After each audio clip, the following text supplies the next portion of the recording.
except that I notified you. Accepted there. AES didn't want our money. Yeah, so I'm thinking AES didn't want our money.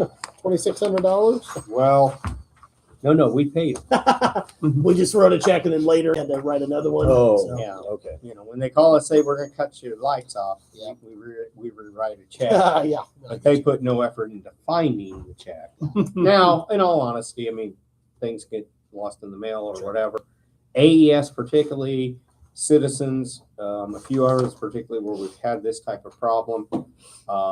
I do pay those now online, one way or the other, so they are immediately paid, immediately received. Napa is another one. We've had a lot of problems with them, with them finding our checks, cashing them, etc. So they're another vendor, like I said. Frankly, at some point, if we got more help, got someone more advanced technology, I'd like to maneuver to pretty much paying everything electronically one way or the other, but we just ain't got to that point yet. All right. So if I may, while I'm at it, the other thing you'll find I put in at the last minute, if you will, the annual investment report that we have to submit to the state, just for your information and record. So I just wanted you to have that information. I will note a couple things, though, as you read through it at your leisure. There's probably a little more activity than what is accustomed, and a little more activity than what it even really appears to be.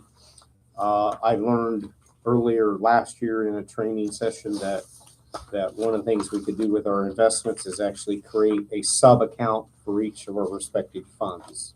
So I did that about mid-year. So we now have, instead of having the one general fund, we have an actual general fund that matches with our general fund, the rainy day fund, township assistance fund, etc.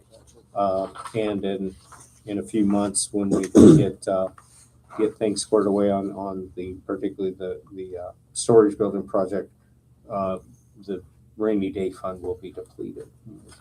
As you recall, with the capital improvement plan, we agreed to spend down the rainy day fund rather than contribute the dollars back to the city. But in the meantime, I've got it in there so we can draw interest, and I will give you heads up on that.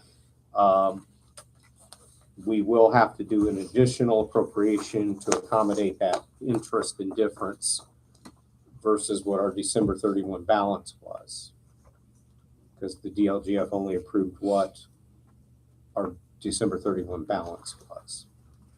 Gotcha. That's it. All right. Further business to come before the Board of Finance. Seeing none, I'll entertain a motion to adjourn. Make a motion. I'll make a second.